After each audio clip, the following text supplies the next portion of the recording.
ससुराल। सुनो जी, मुझे तो शीतल की बड़ी फिक्र रहती है। उसका ध्यान तो बस घर के बाहर दोस्तों के साथ घूमने फिरने में ही रहता है। उसे कुछ बोलो तो एक नहीं सुनती। मैं तो कहती हूँ इसकी जल्दी शादी वादी करवा दो, वरना लड़की हाथ से निकल जाएगी।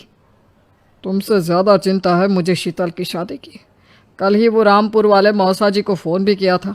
बता रहे थे एक लड़का है नज़र में। उनका अपना घर है और लड़का भी अच्छा है। अरे तो फिर बस बात चलाओ ना, एक बार देखे तो सही लड़का और घर बार कैसा है। कौन से लड़की की बात चल रही है यहाँ? तुम्हारी शादी की बात चल रही है बेटी। अब तुम्हारी शादी की उम्र हो रही है तो लड़का तो देखना पड़ेगा ना। उफ़ो, मुझे अभी नहीं करनी शादी वादी। ये तो मेरे खेलने कूदने के दिन है। बहुत खेल कूद ली तुम। अब घर के काम धाम सीखने की कोशिश करो, समझी? ससुराल जाकर हमारी नाक मत कटवा देना। सब्जी काटनी तो आती नहीं इसको, तो नाक ही कटवाएगी। अरे मैं इसे शादी तक अच्छे से सब सिखा दूंगी। आप तो बस उस लड़के से इसकी शादी की बात चलवाओ। कुछ दिनों बाद कुणाल और उसकी माँ शीतल को देखने घर आते हैं।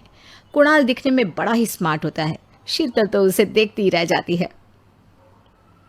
देखो जी, हमारी कोई डिमांड तो है नहीं, बस हम चाहते हैं कि लड़की घरेलू हो, घर के सारे कामकाज संभाल ले। अब आपके परिवार में तो बस 3 ही लोग हैं, पर हमारा तो खूब भरा पूरा परिवार है। बाकी हमें लड़की के घूमने फिरने दोस्तों से मिलने से कोई दिक्कत नहीं है। घर का काम करने के बाद जो चाहे सो करे। अरे वाह, ये तो इतने बढ़िया लोग हैं। लड़का भी इतना स्मार्ट है और ऊपर से इन्हें मेरे घूमने फिरने से भी कोई दिक्कत नहीं है। हे भगवान, तूने तो बिना मांगे ही मुझे सब दे दिया। बताओ जी, और क्या चाहिए हमें? हमारी तरफ से तो रिश्ता पक्का है जी। बस फिर तो हंसी खुशी शीतल और कुणाल की शादी हो जाती है। शीतल मन ही मन बड़ी खुश होती है और उसी खुशी के साथ वो अपने ससुराल में कदम रखती है। आओ बहू, तुम्हारा अपने ससुराल में स्वागत है। ये मिलो अपने परिवार से। ये तुम्हारे ससुर जी, तुम्हारी ननद सुनीता और गीता, सुनीता के पति राजेश और उनके 2 बच्चे राजू और चिंटू। ये ना हमारे साथ यहीं रहते हैं। ये तुम्हारी दादी सास है और बाकी लोग अभी बाहर गए हुए हैं। इतने सारे लोग, ये सब यहीं रहते हैं इस घर में? अरे अभी तो मेरे देवर देवरानी और उनके 3 बच्चे यहाँ नहीं है। उसके मायके में भी शादी थी ना, तो बस वहीं गई है। कल तक आ जाएंगे। हे भगवान, ये घर है या धर्मशाला? ये सब एक साथ इस घर में कैसे रहते हैं? मुझे तो पता ही नहीं था इनका इतना बड़ा परिवार है। अब समझी कि कोई डिमांड क्यों नहीं की इन्होंने। ये सब चाल चले मेरे साथ। अरे बहू, खड़े खड़े क्या सोच रही हो? चलो अपने कमरे में जाकर आराम करो। जी माँ जी। अगले दिन शीतल का ससुराल में पहला दिन होता है। शीतल रसोई में जाकर सबके लिए खीर बनाने लगती है। तभी उसकी ननद सुनीता आती है।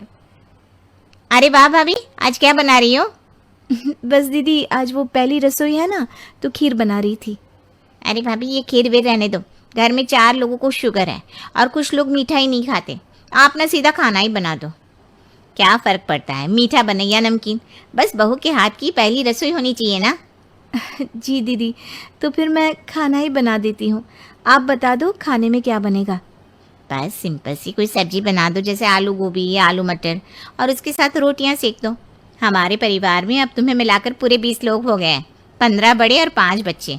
बड़ों की 6-6 और बच्चों की 2-2 के हिसाब से रोटी बना देना। चलो मैं चलती हूँ, सब देख लेना। हाँ, बड़ों की 6-6 रोटी मतलब कि 15 लोगों की 90 रोटियाँ, और बच्चों की 2-2 रोटी मतलब 5 बच्चों की 10 रोटियाँ। 90 और 10 मतलब कुल मिलाकर 100 रोटियाँ। हाय, मैं तो मर गई। 100 रोटी अकेले कैसे बनाऊंगी? माँ, ये तुमने मेरी शादी कहाँ कर दी? शादी से पहले तो मैंने कभी 4 रोटी से ज़्यादा नहीं बनाई। शीतल एक बड़ी सी परात में 100 लोगों के हिसाब से आटा निकालती है और उसे गूंथना शुरू करती है। आटा गूंथते गूंथते शीतल के पसीने छूट जाते हैं।